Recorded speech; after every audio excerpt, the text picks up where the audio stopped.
Great pleasure to introduce our speaker today, who is composer and artist Dr. Sam Salem. Sam's a PhD graduate at the University of Manchester. He was then specialising in electroacoustic music. And until 2015, Sam's music was exclusively acousmatic, with works being internationally performed and winning or being highly commended in numerous competitions, including the Hearsay Prize, the Prix Palmer Ars Acustica, the Concours Luc Ferrari, the Prize Phonologica, the Metamorphosis competition, the Genesu Soundscape competition contest, and the 11th Musical Viva composition competition. Since 2015, Sam's work has begun to incorporate live performers of instruments, objects, and performative electronics. And I believe today's talk is in part about this transition and this change. And these are integrated into practice of pre-prepared audio and video. This includes works inspired by, amongst other things, psychogeography and biomythology, with multi-textual readings of artists, writers, architects, and locations offering new histories and mythologies from these various starting points. These pieces have likewise been performed internationally and by numerous different ensembles, with notable performances at Darmstadt, Café Otto, and the Huddersfield Contemporary Music Festival. Sam is also the co-artistic director of the new music supergroup Distractfold, and in 2017 was described by the New York Times as, amongst other things, young. He has taught at the Leeds College of Music and at Canterbury Christ Church University, and is currently the RNCM Prism Lecturer in Composition. Dr. Sam Salem, welcome.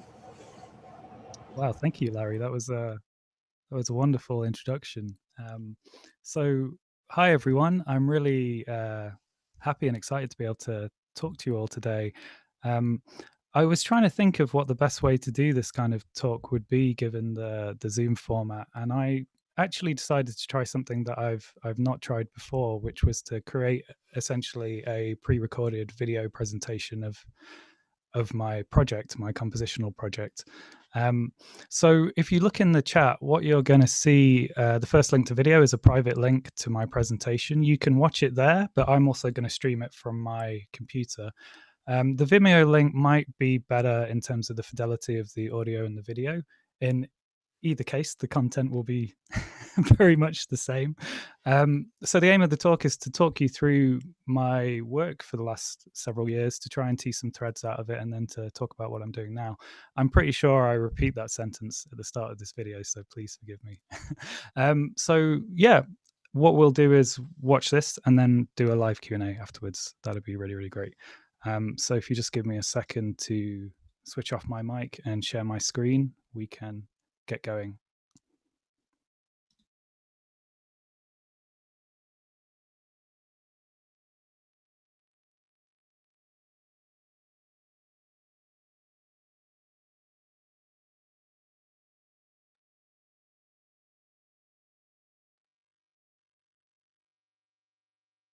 Hi everyone, hopefully you can all still hear me. So the title of my talk is How I Write Music / Why I Write Music, and really what I want to do is look at my practice and how it's developed over the last few years, draw out a couple of key threads, and talk about what I'm working on now and next. That's the general trajectory for the talk today. However, I wanted to begin by talking about one piece in particular, a piece called Why I Record a Piece that's very close to my heart. So Why I Record a Piece is a piece that was written by a composer called Halim El-Dab, who was an Egyptian composer. The piece was written in Cairo in 1944, making it the first piece of electroacoustic music ever written. That's correct. The first piece of electroacoustic music was not written by Pierre Schaeffer in 1948, was not written in the studios of WDR Cologne in the 1950s. It was written in Egypt in 1944. So as someone with Middle Eastern heritage, this fact is very, very meaningful to me. And despite having achieved a doctorate in electroacoustic composition, I was unaware of this fact until maybe 2 or 3 years ago. So I wanted to start with that because I feel that representation is super important. So this idea, we'll circle back around to it towards the end of the talk. So the second reason I want to talk about this piece is I think that it's amazing that in 1944, Halim El-Dab was going out into Cairo with a wire recorder, recording rituals. From what I've read, it seems that the ritual that he recorded for this piece was some kind of exorcism. taking those recordings back to the radio station and transforming the sound material and then recording it out into a new piece. I think it's kind of amazing that what we have there is field recording, sound transformation, and esotericism. I feel that if I was going to invent a hero for myself, I couldn't invent a better one than Salem Eldab. And yet I didn't know about him from my extensive reading of electroacoustic history. So let's have a listen to it.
So some of you will know I trained as an electroacoustic composer. I never studied classical music or instrumental composition.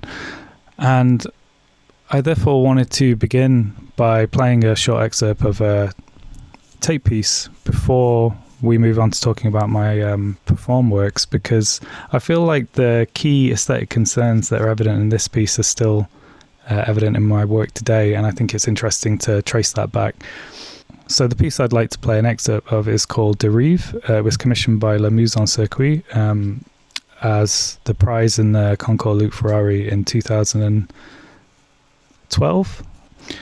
And the piece was made during a residency in Paris, so I walked over 100 kilometers around Paris just drifting. That was the conceit of the piece. I was just going to drift around like a situationist, like guide de board, and gather materials, see where my ears and my eyes led me, which I then pieced together into the piece. I'll play you a little bit at the end. You're going to hear a lot of quite recognizable sounds, but what I hope that you'll also hear is the way that they're arranged and transformed into something that's more than just the identity of those sounds. So although this piece uses field recordings exclusively, it's not really a soundscape composition, it's something else. So let's have a listen.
Okay, that was the end of Derive. Let's move on to my mix works, starting with my first piece, a duo called Not One Can Pass Away.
And that brings us on to Midlands.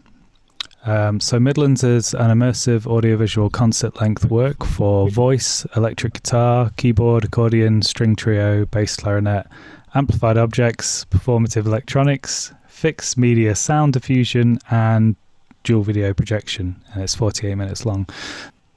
So I thought, before I play you a little excerpt of this work, I would read out my program note because it encapsulates what this piece is about, but also maybe shows why it's different to the works that preceded it. Midlands is many things to me. It is equally psychogeographic and biomythographic, influenced and indebted to the writings of Ian Sinclair and Audre Lorde. The psychogeographic aspect is concerned with the city of Derby, in the Midlands of the UK. Derby is the site of the first water-powered cotton mill, the engine of the Industrial Revolution and William Blake's original Dark Satanic Mill. And yet, Derby today is largely post-industrial, conservative, pro-Brexit, simmering. To gather this thread of the narrative of Midlands, I walked the 120 kilometres of the River Derwent, a river that bisects Derby and whose flow shaped our world. I recorded, filmed and experienced the changing geographical and social landscape from the river's source to mouth. The biomythographic aspect of Midlands is concerned with my experience of growing up in Derby as other in the 1980s. The first time I was invited to quote-unquote go home was when I was 6. This was when I first realised that I was not white. Now in my 30s, I still struggle with notions of home. Should I return to Jordan? The Gaza Strip? Maybe the Caucasus Mountains? How long is the chain that leads to home? I have long felt the expectation to allow myself to be constricted, to only ever speak of and explain my unwhiteness, unqualified for anything else, and thus I avoided the issue, heroically. But I've allowed issues of identity and belonging to define my work in both their presence and absence. As Audre Lorde wrote, if I didn't define myself for myself, I would be crunched into other people's fantasies for me and eaten alive. And it is that I seek to do. Define myself for myself. Now nearing my own midlife, I wish to channel my experiences with alchemical aims.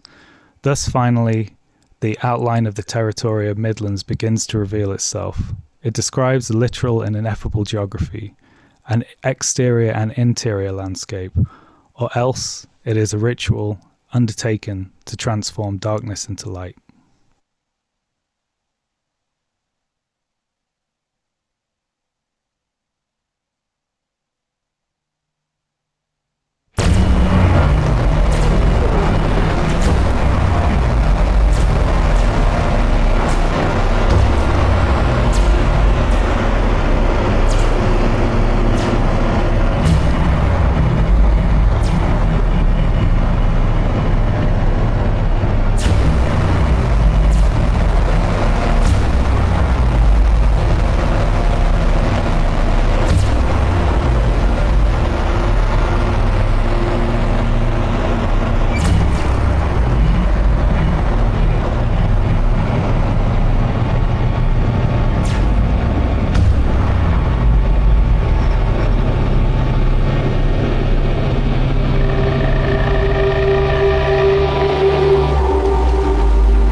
So I think it's clear that place is really meaningful in my work. Which places I choose to go to, how they're connected, what kind of materials I can find there.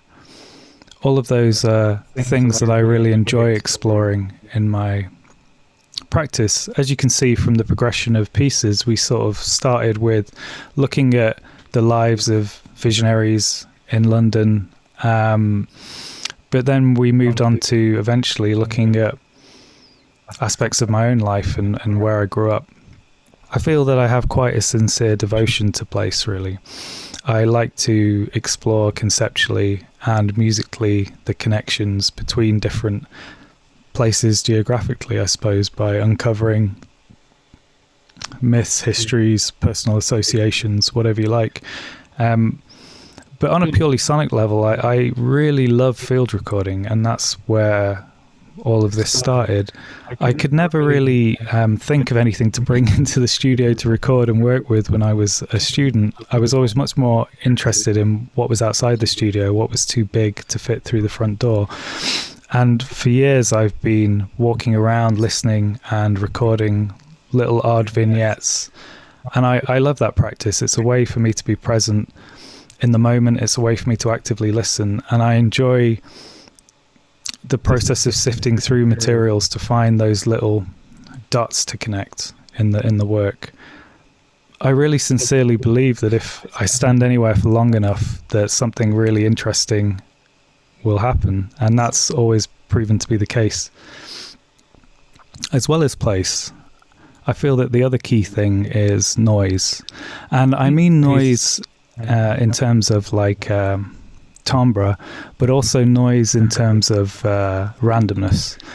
I use a lot of generative and procedural and aleatoric techniques in my work that I then shape and harness and pull apart and push together.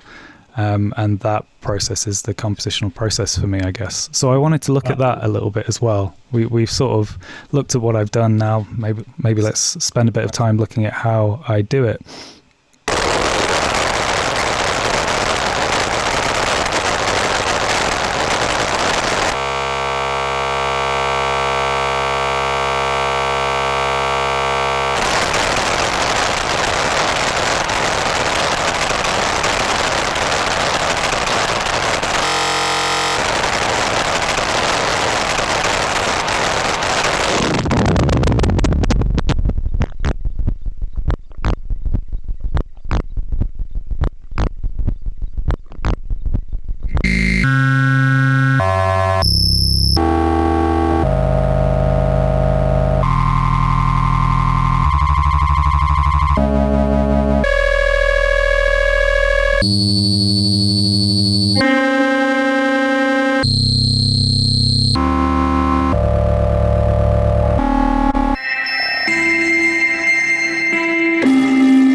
Okay, let's have a look at another way in which I use randomness and generative algorithms within my music. But let's do it within a more concrete example. So I'll show you within the context of the piece that I'm working on right now and the piece that I want to talk to you about next. So I took a little bit of video and audio from the Carry On film, Follow That Camel, which looks and sounds like this.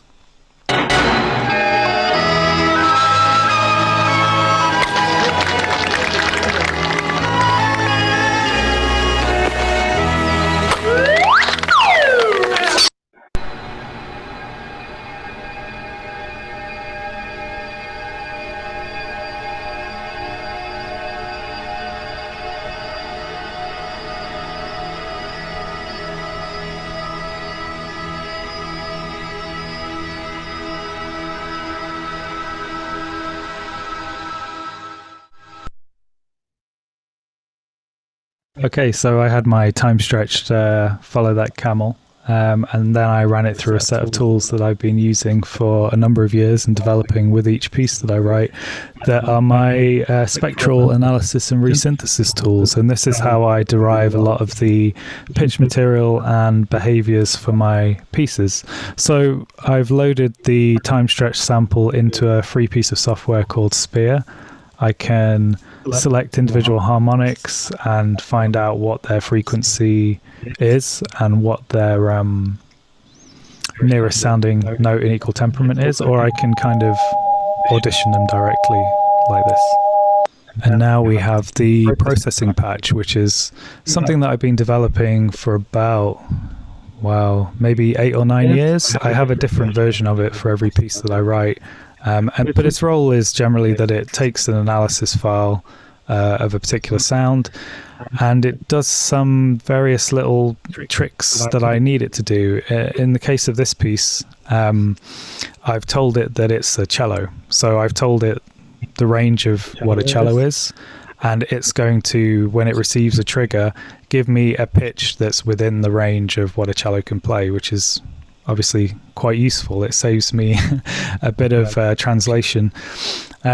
As well as that, I can tell it what kind of tuning system I want to use. I can tell it whether it's equal temperament or 24 or 48 EDO or some other division of the octave. So it's receiving triggers from this other piece of software called VCV Rack, which is another open source tool. This time it's a kind of virtual modular synthesizer. But I'm using a protocol called Open Sound Control to send messages from VCV Rack over to processing, and the messages are things like what time to retrieve an event from, whether it's a single note or a dyad, how loud it is, what its dynamic is. And then the processing patch communicates that information to another programming language called SuperGlider, which is just for audio, and that just generates a tone so we can kind of hear it as it goes, as well as printing out what the cello note is, what the nearest note is, depending on what I've told it the tuning is. That might sound quite confusing, but let's listen to it and see if it makes a bit more sense. So this is the patch running with set to be giving me notes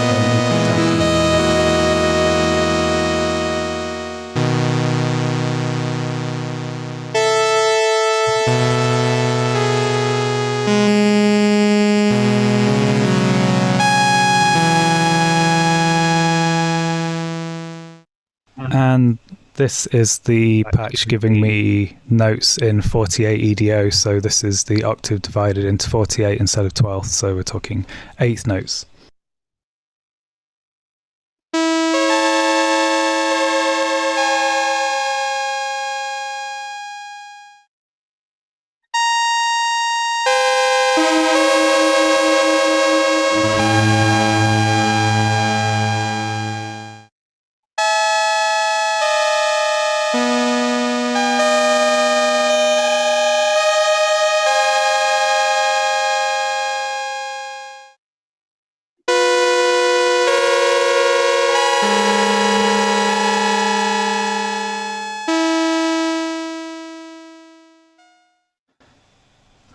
So one thing I should probably talk about is why I've elected to use this material. Why am I writing a piece using audio and video recordings from Carry On films?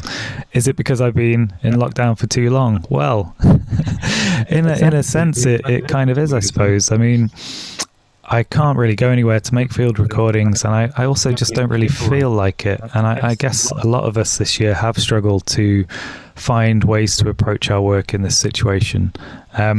So this piece was originally going to be called Follow That Camel, and I had the idea when I was writing Midlands, but I think it's important to state that it's not really a critique of Carry On films. That would be a little bit on the nose. Instead, it's something a bit more complicated, which is when I was a kid and I used to watch these films with my dad, I didn't feel hurt or upset by the representation. I actually felt weirdly comforted that there were what I thought at the time Arabs on the TV. So there's a strange nostalgia for this entertainment, even though with contemporary eyes it is deeply problematic in almost every way. So I guess the takeaway message is that identity is actually really nuanced and complicated, and I'm not just trying to say that bad things are bad.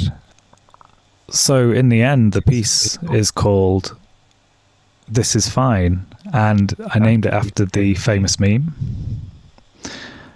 because I feel like it kind of encapsulates how I've been feeling, at least this year. But also, when I was looking through my Carry On archive, I found this one amazing scene from Carry On at the Khyber, which is the British officers having a formal dinner in their compound, and while they're having their meal, the Afghans stroke Indians stroke Arabs, I'm not sure what they're meant to be, are attacking, and the plaster's crumbling from the ceiling, and you know, the windows are blowing up and everything else, and they continue in this kind of stiff upper lip way to eat their formal meal, and that's the kind of gag of this scene. And when I saw it, I found it really irresistible for all sorts of reasons, and I decided that I wanted to use this as the video accompaniment to this piece. So I went through a process of virtually projecting it onto different types of motion. So I physically modeled sand being blown in the wind and collapsing and being affected by the changes in the image itself, and I've kind of weaved that together into the video part for this piece. So the piece is finished, but it won't be recorded for another 2 weeks. So what I wanted to play you today instead was a little bit of the workshop recording. So this isn't 100% what the final thing is, but it's a pretty good approximation of what I'm going for. And it was a really interesting process that I was really grateful to undertake, because normally when you sit with a musician in the room, a lot of the questions you have about the specifics of the part and the score grow out of that interaction, and when it's happening instead over Zoom, it's a very, very different thing. And what I found as I was writing the piece, that there are certain aspects of the piece that are far more open than they ordinarily would be. For instance, here you can see I adopted a kind of gradation of tone to noise as an indication, rather than specifying any specific kind of bowing technique. Because we weren't together, it was harder to get to that part of the piece somehow. But I kind of like this as a kind of composed but still open middle ground. So what you're going to hear now, I'll just play you the end of the piece. It's a short piece, but I'll play you the last 2.5 minutes. What you're going to hear is the cello part being played and then looping, some sustained cello pitches that are captured earlier in the piece coming back, and this is all accompanied by about 130 channels of Prism Sample RNN.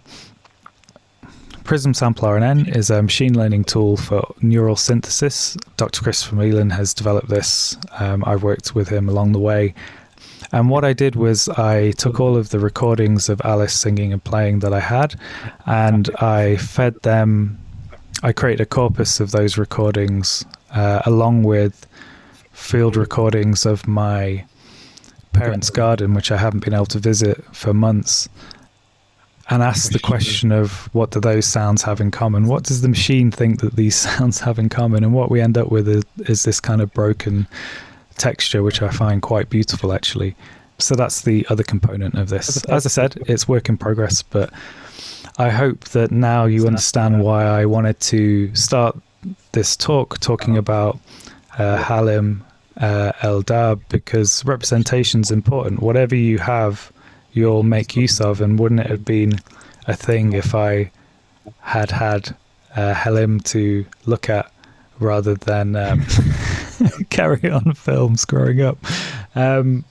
But yeah, I hope you enjoy this little sneak peek of This Is Fine, and I'll take your questions once it's finished. Thank you very much.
Hi. So, thank you so much for such a rich survey of your music over the last 5 years and longer, and for allowing us to kind of peer behind the curtain a bit and see some of the real inner workings and mechanisms by which you make this work. As you'd already said at the end of your talk, perfect time for questions. Also, to anyone listening on YouTube, I'm keeping an eye on the YouTube live chat, so if you'd like to ask a question there, I will pick it up. Does anyone want to kick off with an initial question? I feel like I've just seen my life flash before my eyes. I'd say that doing so much of my work, excerpt after excerpt. But yeah, if anyone has any questions about a specific piece or anything general, then please don't be shy. Yes, unusual that you get to attend your own research forum. I mean, have we got a question from Devon? Devon, over to you. Hey, thank you so much for that presentation, Sam. It was really interesting to hear and see everything that you're working on at the moment. I had the pleasure of last year watching the full length of Midlands as well.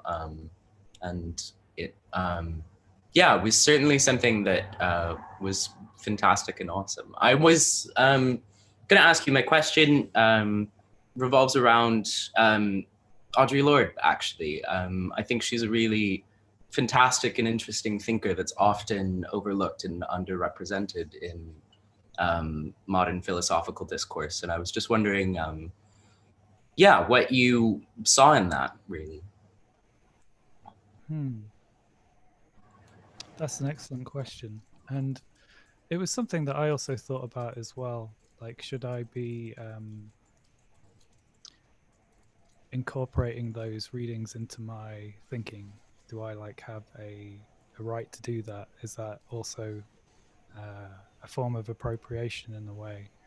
And I still actually don't have I haven't figured that one out yet. I don't know whether it is appropriate for me to use her thought in my own work. But I don't know. I've been kind of drawn to her work for the last few years, and I feel that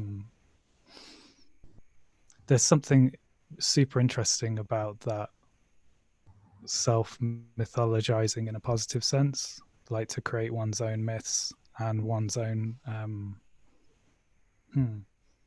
position from which to stand and survey the world, which is what we all do as artists, right? So I find that really inspiring. Yeah, thank you. That's a really, really interesting question. I'll be thinking about that one. Yeah, absolutely. Thank you so much. Thank you, Devon. We also have a question from Mark Dyer. Hi, Sam. Thanks very much for that. Always really great to hear your music, and even more of a treat to hear your thoughts and processes. We've spoken a bit about, and you've mentioned sort of representation, but I noticed as well, programs like Spear and VCV are all open source. And then that contrasting with, your incredible modular synthesizer setup, which is, pretty high spec looking. And I wonder what your thoughts are on about accessibility and access to this sort of music in particular. Wow, that's a really amazing question, actually, Mark. So what I like about the modular synth is that it's inherently limited, and that's a lot of it's. I mean, what people never really talk about is that they're hugely expensive. So it's a huge investment to have that kind of instrument. But what I enjoy about working on it is that it's really limited, essentially, and that's why I guess I made that investment, and why I try and use it as an instrument that I develop with over time. I guess I was really inspired by Eliane Radigue's approach to her instrument, the large modular that she wrote and played for 20, 30 years. And I wanted something that would grow with me in the same way. But I think it would be wrong of me to say that I actually definitively need it to make my music, because I absolutely don't. It's kind of it's just I always half jokingly say that modular synths are kind of my generation model railways.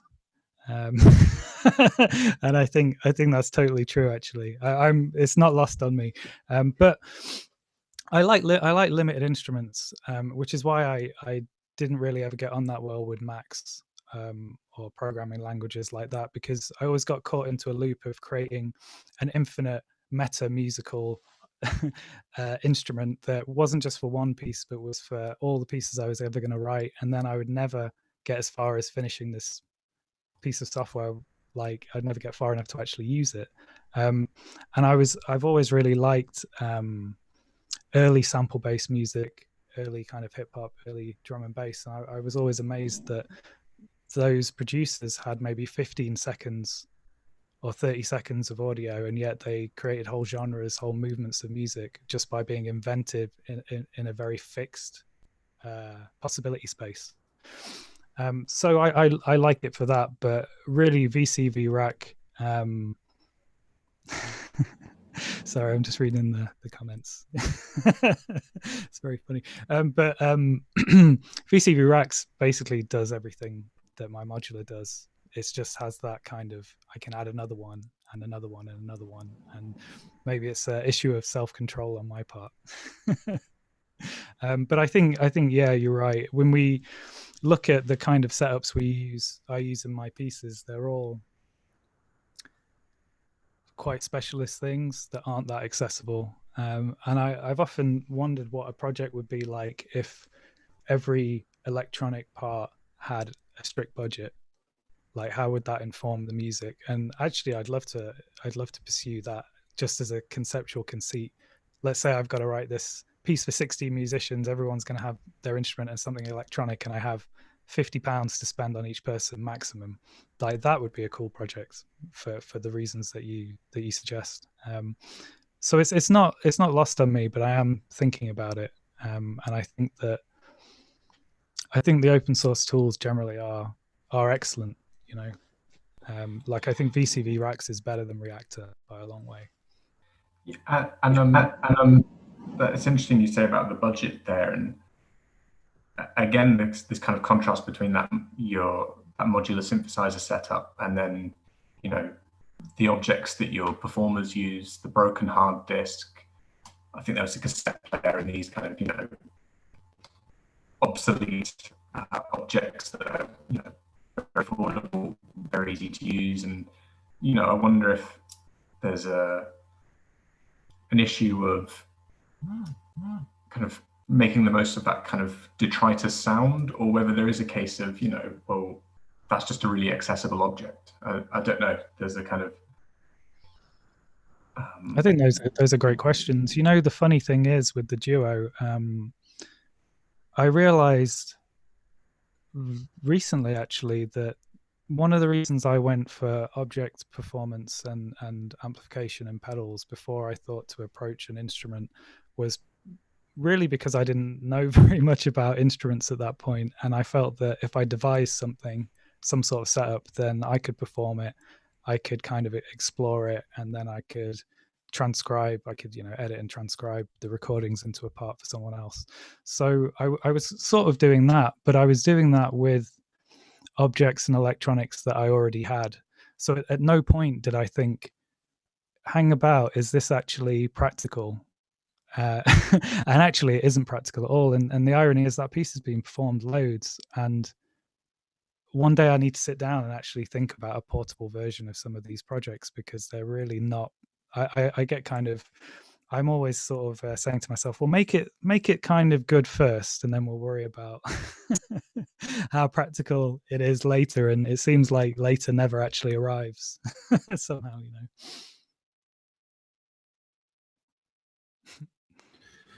Thank you very much. Mark, we have a question from Jack Adler-McKean.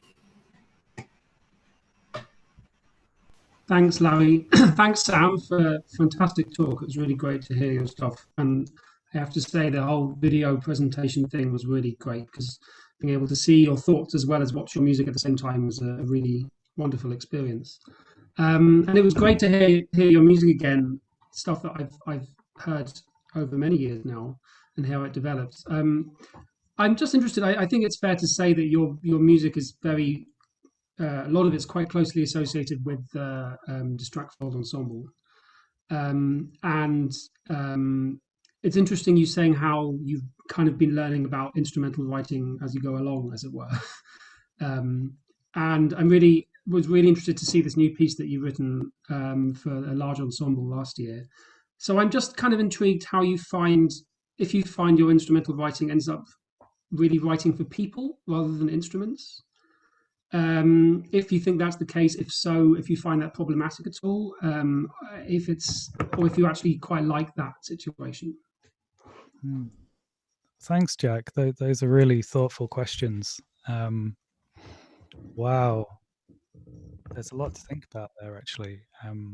So, part one: do I write for the instrument or the person?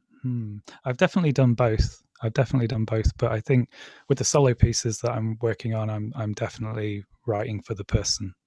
So Linda's piece is very personal, and we workshopped it very, very closely over the space of about a year. Weston Elensky, who I'm working with, same. I went to his hometown to gather materials for that, and the same with the other solo works that are coming down that particular pipe. So they're very much for the performer, and I guess as a consequence of that, I've always said to the performers that if you don't want anyone else to perform this piece, that's okay. Actually, like that's actually fine with me. I hope I don't regret that, but I don't think I will, because they're so specific to those performers that I can't imagine someone else playing Linda's piece or someone playing Weston's piece. But I think I'd like to think that going forward, I would like to write for larger forces, which I guess you can't necessarily have the same relationship with. So I also don't know how I'm going to approach that one. I'm interested to find out. I kind of feel like I need to be flexible enough to find whatever I'm looking for in that kind of social arrangement, with people or with groups. Yeah, that's really interesting. It's something that I've encountered myself working with composers, and I've always been of the opinion that I'm. Some have asked me, like, do you want to keep this to yourself or whatever, and I'm always say the opposite. I'm like, if anyone anywhere wants to play this, then that's fantastic, and I'd love for it to be broadened to as many people as possible. But that's just my take. So it's something, that is always a negotiation. Yeah, and I think as long as it's an open negotiation, right? I think that's absolutely the key to have that conversation as part of the project, because I guess that's what I don't like, when it's kind of hanging there between you and no one really wants to address it. So either way, I'm pretty happy as long as we talk about it, really. Great, thanks. Yeah, thank you. While we're waiting to see if anyone else wants to raise a real, blue, or otherwise hand, I'll ask a question. I mean, I wonder how many people in the room realised when you said it took 4 months to create the scene of the trees, because we're seeing that sort of projected in a live concert situation and then mediated through Zoom. If they realise that there is at that point, and if I've understood this rightly, no footage from a camera anywhere, it's entirely digitally recreated. It's essentially an animation, but it looks so extraordinarily real, even as it's transformed. And I guess I wanted to ask a question about the relationship between things that are real, things that are present, and things that are artificial or created, which seems to be a growing theme through your recent work. And I can't help but see that alongside your use of the phrase dead violin. And I think you've said something similar in the past about the trombone. And there's a Fluxus sort of tradition of smashing up historical instruments as a literal and metaphorical rejection of a canon or a tradition. And I wondered if that's part of your preoccupation with this shift between, this contrapuntal shift almost between the players becoming, incorporating real people, real things directly into the performance, the embodied electronics, but at the same time embracing animation, transformation, and that digital landscape more. Wow. Again, thanks, Larry. That's a great question. and there's enough in there for me to think about it for about a year, I think. I'd say that the things that I feel, I always used to say that at the core of my work was the idea of ambiguity, not knowing what something is, whether it's real, whether it's fake. But actually, I think I wrote about this in the blog post that I wrote earlier in the year. I've realized lately that the key isn't ambiguity, it's uncanniness, which is related but quite different. So it's that, yeah, it's that kind of uncanniness, the revulsion and the beauty in something that is familiar and strange. And I guess it's that I'm trying to conjure with these pieces more than anything else, really. But yeah, the tree shot, I remember complaining to you about this, and that was an involved process, I have to say. But I love that stuff for whatever reason. If you can do it on a computer, I seem to be really interested in it, and that part of my vocabulary, the animation side of it, is something that I'm really enjoying expanding and exploring. Like it's something that I always want to be able to use in my pieces, because I feel that, I guess what I was trying to say in that slide about video was that I wanted the visual equivalence to what we hear. So part of that is we hear the direct sound, part of it is that we hear things we recognize, and then there is this third category of uncanniness, and I love that, the ability of computer generated imagery to do that in a way that if you would see it in a film or in a TV program would be a kind of failure of the technology, like it, because it's almost real, almost convincing, but not quite, and it's in that little gap. That little gap is where I want to live. I love how much that allows for a kind of nuanced perspective. So when you talk about your relationship with the Carry On films, it seems to represent that quite subtle space of not one thing or the other. We have a question from Ellen and then from Barbara. Thanks. Hi, Sam. That was so great to hear about everything. I saw Linda perform The Raft That Breaks last year in Antwerp. And it was, it's such a great piece, and it was a really emotional performance. The whole audience certainly was kind of all involved in that. And I just wondered, because you talk so, it's so great to hear about your process of listening and where you use your ears, and that's very much part of what you're doing. I just wondered whether were you using, when you went over into Linda's hometown, was that Linda's ears, and what was it like sharing such an internal process with someone else, and how much did she shape that kind of what felt like a very emotional narrative? Thank you, Ellen. That's an excellent question. When I went over to Poznan, we recorded a lot of material from all over the city, different places that had significance to her. So I really wanted to tell a little bit of the story of Linda, and also a little bit of say a little bit about where Poland is now. And I think some of the latter does come through in the piece to an extent, but in a very kind of veiled, subsumed, hidden way, because for instance, a lot of the pitches in the piece come from masses that we recorded. So there's something there that's interesting, but it's really hidden. It's not on the surface of the work at all. In the end, what ended up being the forest at the beginning and at the end, that wasn't something that we planned for. It just happened as a result of that kind of catastrophe, I suppose.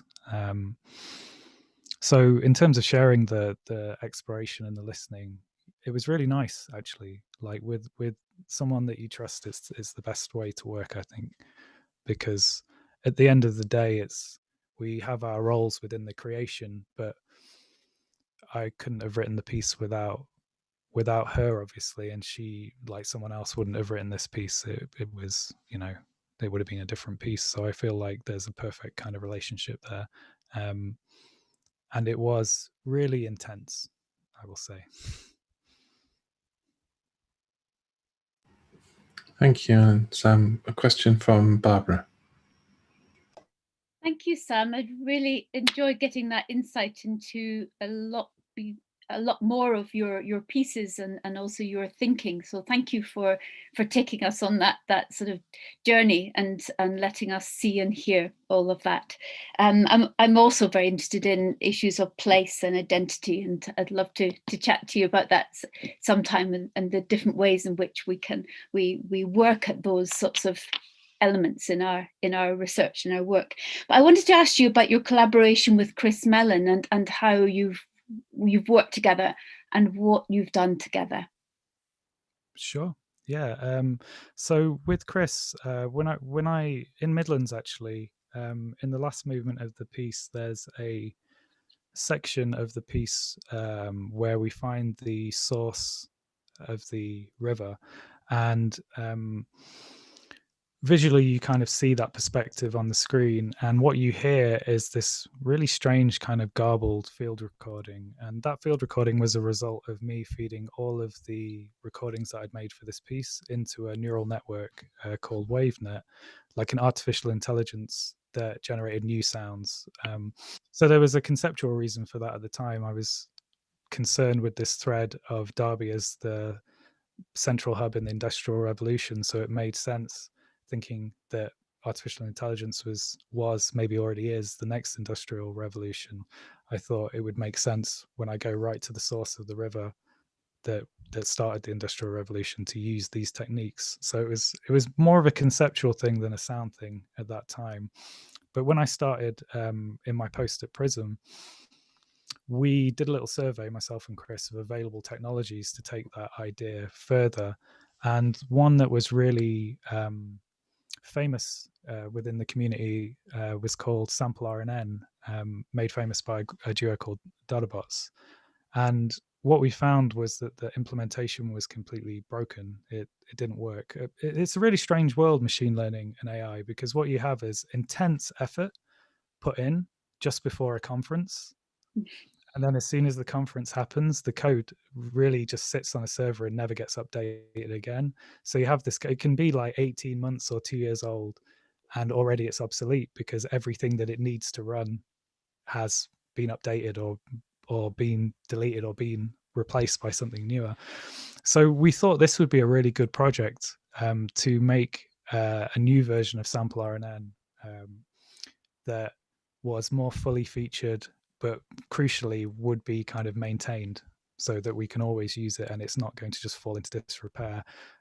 So I should say that Chris did 100% of the programming for this project. I was just there asking him annoying questions and saying, you know, testing it on my own machine and crashing it and going back to him with feedback. So my role was really as his assistant, as kind of the instigator of the project, and then as his assistant, I would say, just kind of trying it out. And it's really interesting. Now we're seeing it being used by a lot of different composers.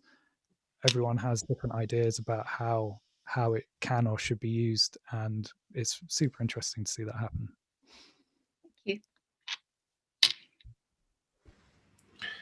Thank you very much. I think we have no further questions in the chat, or just checking the participant list or on YouTube.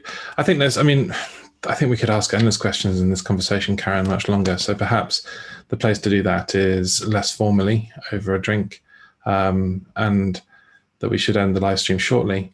I just want to say a huge thank you again to Dr. Sam Salem. It's been an amazing talk. It's been a really privileged insight, as I say, into your working approach, and just great to listen to some phenomenal music. So thank you very much, Sam. Thank you. And thanks to everyone for coming.